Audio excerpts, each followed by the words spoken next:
ప్రభు అయిన యేసుక్రీస్తు నామమున శుభం.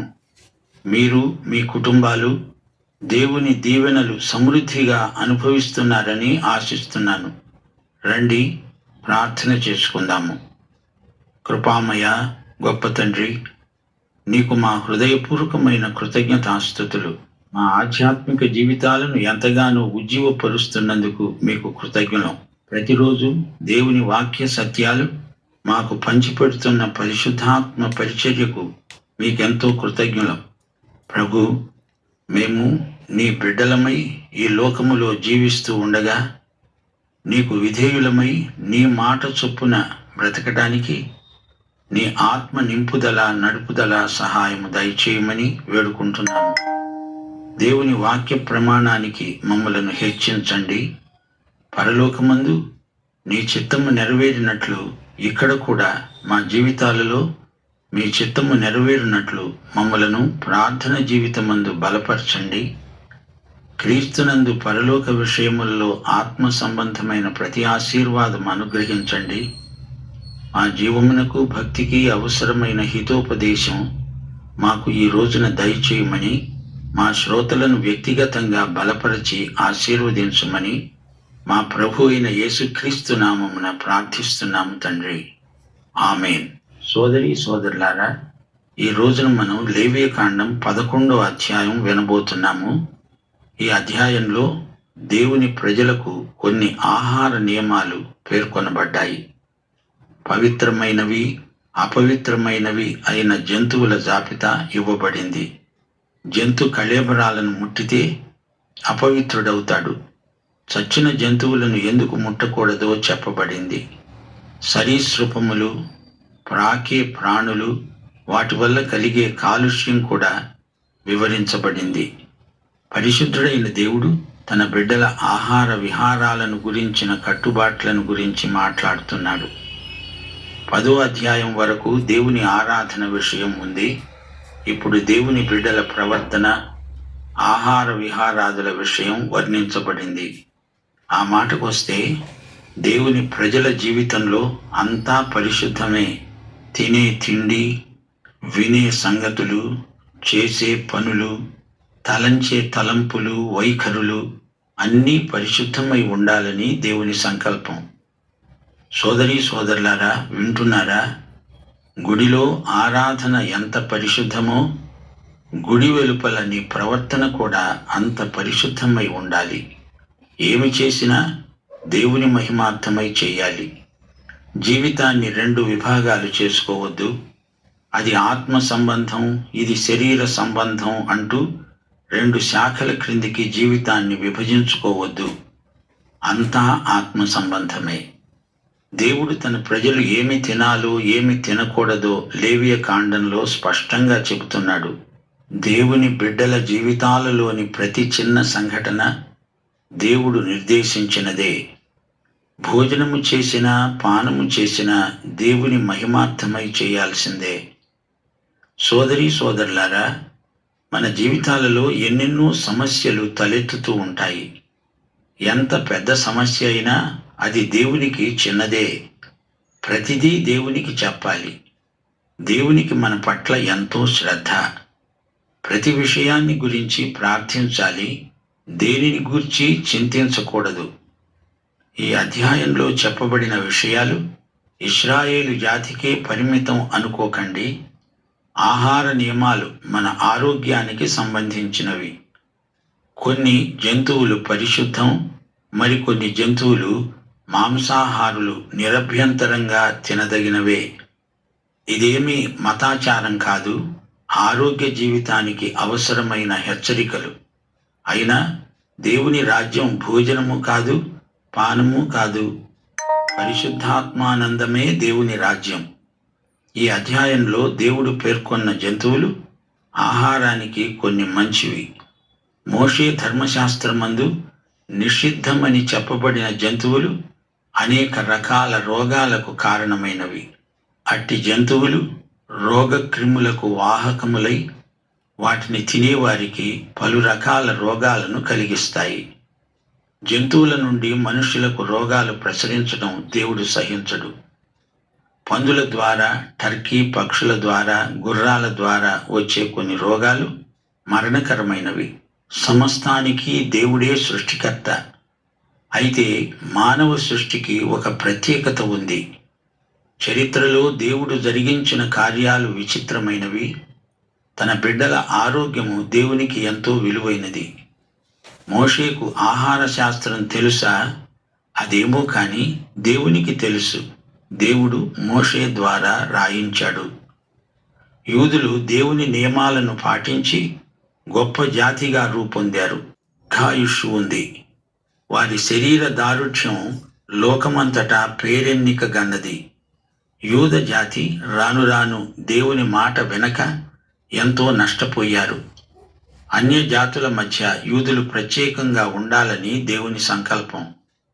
భౌతిక విషయాలలోనే కాదు, ఆధ్యాత్మిక విషయాలలో కూడా దేవుని ప్రజలు తమ ప్రత్యేకతను నిలువబెట్టుకోవాలి. అలాగే క్రైస్తవులు కూడా ఈ నూతన నిబంధన కాలంలో ప్రత్యేకమైన జనం, దేవుని సొత్తైన ప్రజలు. ఈ రోజున క్రైస్తవులు గమనించవలసిన సత్యం ఒకటున్నది. విశ్వాసులు శరీరాన్ని ఆరోగ్యంగా ఉంచుకోవాలి. శరీరాన్ని నిర్లక్ష్యం చేయకూడదు.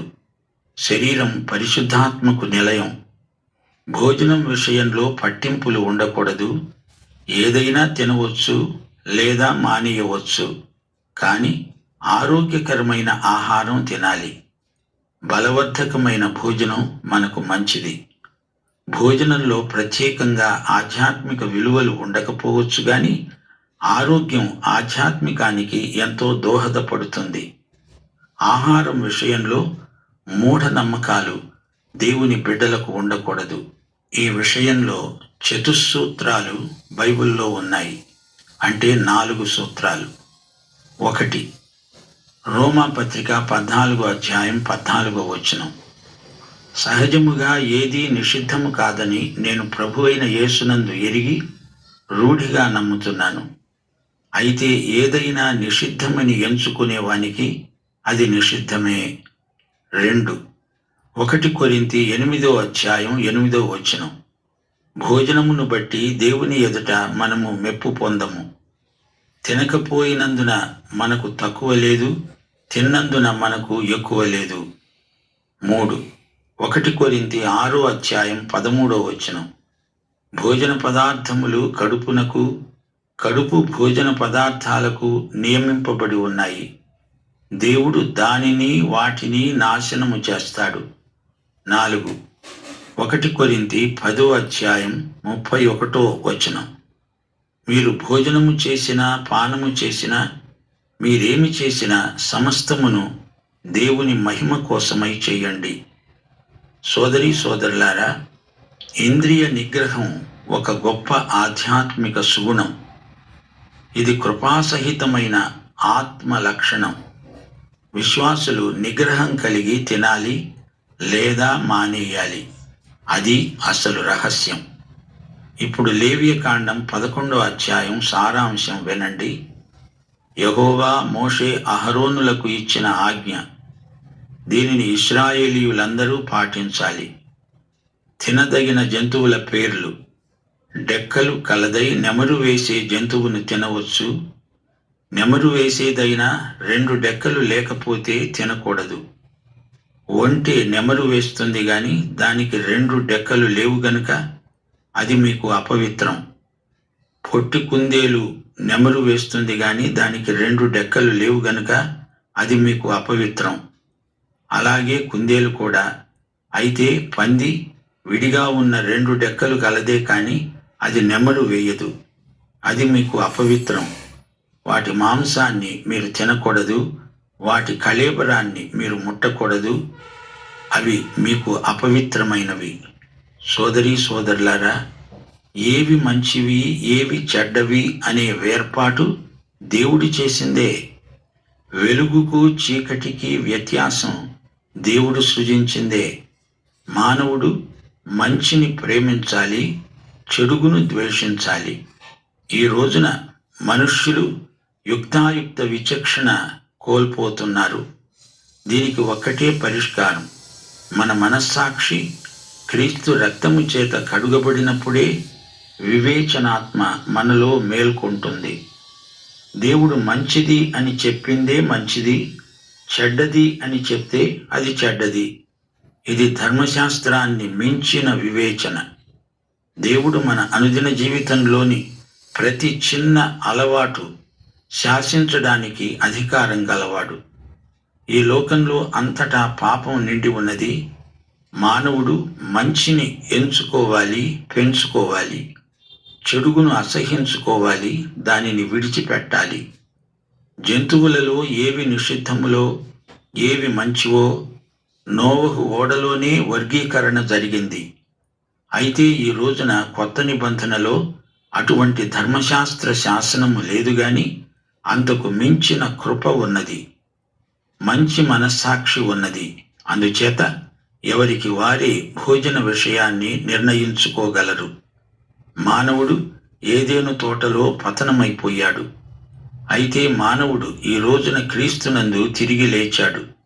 అయినప్పటికీ మానవుడు నైతికంగా ఏదో ఒక తీర్మానము చేసుకోవలసి వస్తుంది. పేతురు మిద్దెపై పరవశించి దుప్పటి దర్శనం చూచాడు. అందులో అనేక రకాల జంతువులున్నాయి. దేవుడు తిను అంటే పేతురు తినను అంటున్నాడు. ఆదాము హవ్వలను పండు తినవద్దు అంటే వారు తిన్నారు. ఈ రెండూ గొప్ప తప్పులే. అపొస్తలుల కార్యములు 10వ అధ్యాయం 11 నుండి 15వ వచనం వరకు పేతురు అన్నాడు, వద్దు ప్రభువా, నిషిద్ధమైనది అపవిత్రమైనది ఏదైనను నేనెన్నడూనూ తినలేదే. కాని దేవుడు అన్నాడు, నేను పవిత్రము చేసిన వాటిని నీవు నిషిద్ధమైన వాటినిగా ఎంచవద్దు. దేవుడు శాసనం చేస్తాడు, మానవుడు దానిని పాటించాలి, వద్దు అని చెప్పకూడదు.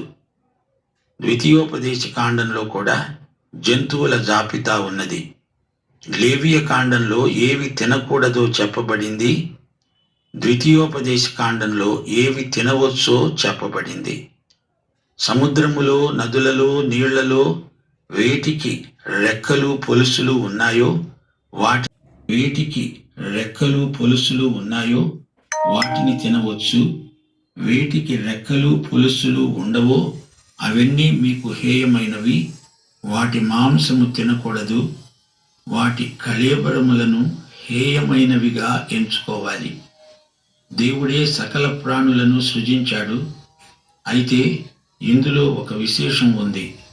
జంతువులలో కొన్ని మంచివి, కొన్ని మంచివి కావు అని దేవుడు అన్నప్పుడు మానవుని వినియోగం దృష్ట్యా దేవుడు ఆ మాట అన్నాడే కాని జంతువులను పాపులని, పరిశుద్ధులని దేవుడు అనడు. ఉదాహరణ చెప్తాను. సింహము అపవిత్ర మృగమే, అయినా సింహము యేసు ప్రభువుకు సంకేతం. యేసుక్రీస్తు యూదాగోత్రపు సింహం. సింహం యూదాగోత్రానికి జాతీయ సంకేతం.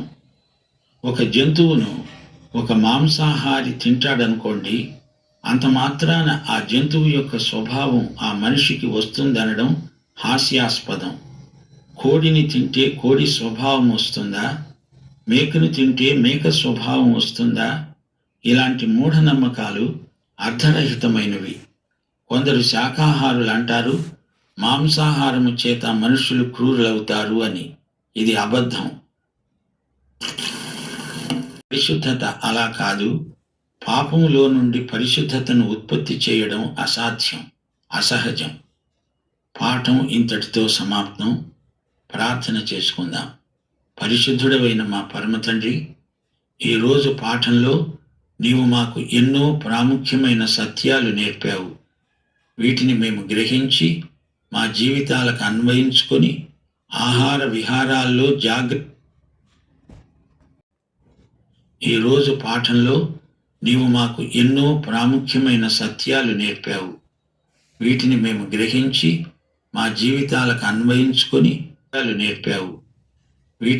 గ్రహించి మా జీవితాలకు అన్వయించుకొని ఆహార విహారాల్లో జాగ్రత్తగా ప్రవర్తించడానికి మీ ఆత్మ నడుపుదల సహాయము దయచేయమని యేసుక్రీస్తు వారి దివ్య నామమున ప్రార్థన చేస్తున్నాము తండ్రి.